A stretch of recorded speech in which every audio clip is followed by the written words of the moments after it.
And I just sort of want to tell you a little bit about what happened, and then I want to start to get into it with Emily, because she's just such an extraordinary human, great teacher, and she's just offering some great stuff. And like I want to share all about it because I'm so excited. It's just changed my life. So I just want to share it with you guys. So I was like, okay, I'm going to commit to this. I'm going to commit to 20 minutes twice a day, which sounds insane because like how could I do 20 minutes twice a day? Because like I'm running around, I got meetings, I'm like all over the place, like, and I was like, no, I'm gonna do this. Like I can do this. And so she taught me again, and then sort of gave me my mantra. It's basically this ancient technique. She'll tell you about it, but it's pretty straightforward. And I started doing it. I've been doing it for now over, about over 2 months, a little over 2 months. And what I found is super surprising. So I didn't actually realize how I was feeling before.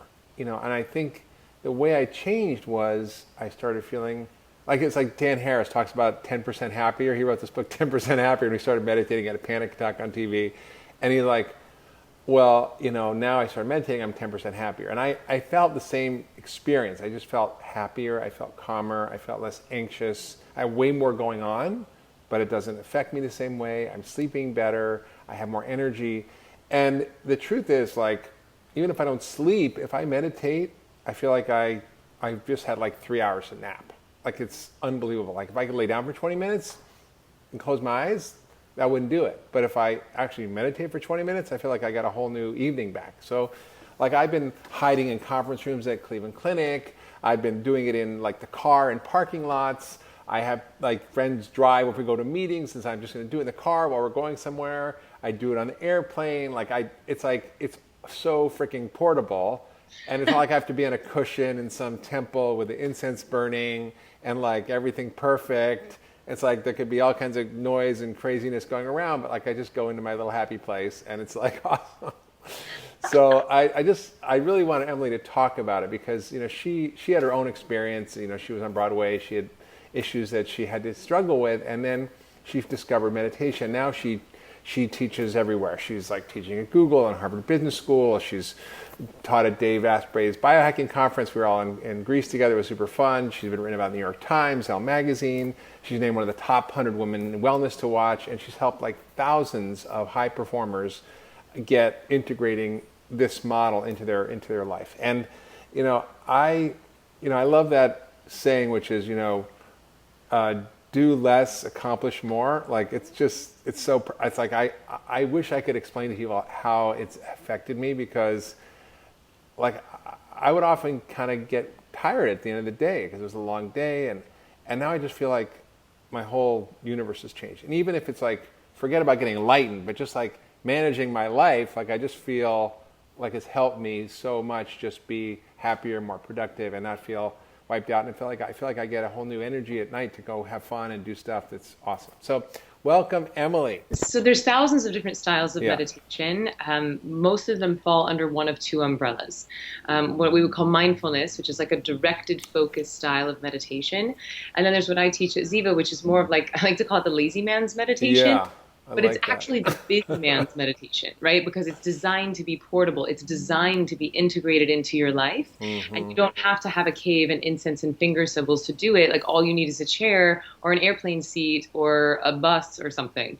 And so mindfulness is more of a waking state practice. Mindfulness is where you're directing your focus, right? Like you're either looking at a flame, or you're counting your breath, or you're visualizing your chakras, or visualizing some lovely scene, but you're directing your focus in a certain way. Whereas what I teach is more of a surrendering practice. And I know that people do not like the word surrender because we think it means giving up or quitting. But it's actually, it's a beautiful series of letting go and trusting that nature has your back and allowing your body to settle into this deep rest. And then the beautiful byproduct is that not only are you flooding your brain with dopamine and serotonin, which are bliss chemicals, because you're giving your body this deep rest, when you come out of it, you're actually more awake, more conscious. And so I actually find that you become more mindful, you become more present as a byproduct of doing this lazy man's meditation, because you're actually getting rid of stress in the nervous system. And I think what's so great about it, you talked to me about it was like your mind's going to keep going. It's like I can sit there for 20 minutes and I might think about like the 40 things I got to do and the people I'm wanting to talk to and the this and that and like, you know, I mean, maybe half of it or more could be completely distracted by that. And I still, at the end, I'm still like, wow, that was amazing because like, I don't know what's happening in there, but like, and it's like, it's so if people go, I can't meditate because I can't stop thinking. And I'm like, it's not stopping thinking. It's just like coming back and coming back and coming back. It's like, you know, Yeah. right? Yes. So thank you for bringing that up because I think that's actually the number one misconception around Oh my God. meditation. I hear every day, Emily, I want to meditate. I get that it's good for me. There's so much science around it, but I can't stop my crazy mind from thinking. So I'm on a bit of a warpath to like retrain people's ideas about meditation. So Yeah. so think about this. The mind thinks. I mean, I know you know this, but I just want to share this with everybody because I think Yeah. it can be game changing. Yeah. But the mind thinks involuntarily, just like the heart beats involuntarily. Right? So imagine how ridiculous it would be to sit down to meditate and be like, okay, heart, stop beating. Like, that's ridiculous. Or like, okay, nails, stop growing. Like, that's not up to you. Yeah. Right? And yet, this is the criteria by which most of us are judging our meditations. We're like, okay, brain, stop thinking. I sure would like a snack. I love snacks. Snacks are delicious. And then you're just like thinking, and then you feel like failure, and then you quit. And so, like you said, has nothing to do with stopping your mind from thinking. No one meditates to become a good meditator.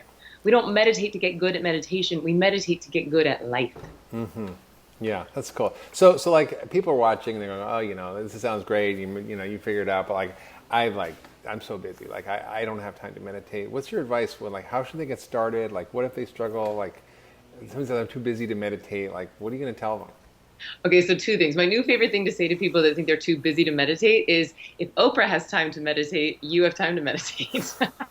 And now I'm going to say if Dr. Mark Hyman has time to meditate, you have time to meditate. Right. Yeah. Well, it's like I show this cartoon. It's like, what do you have more time for? Exercising 1 hour a day or being dead 24 hours a day?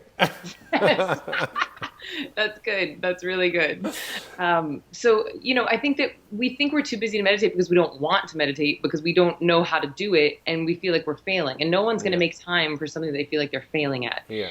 So, and obviously I'm a meditation teacher, so I'm biased, but I really think it makes a difference to get some training, right? Like to sit down and try to like, imagine if I were to be like, okay, for 20 minutes twice a day, we're going to speak Japanese. Yeah. We're going to do a challenge. And if you don't know how to speak Japanese, that's really dumb.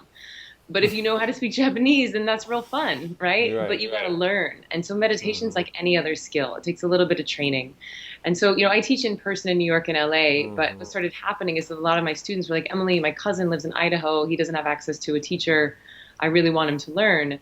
And so I made this online training. It's called zivaMIND, and it's about 20 minutes a day for 8 consecutive days. And it's a matriculation. It's step by step, and it's training you how to be self-sufficient. So it's like Emily in a box, basically. Yeah, except exactly. It's Emily online.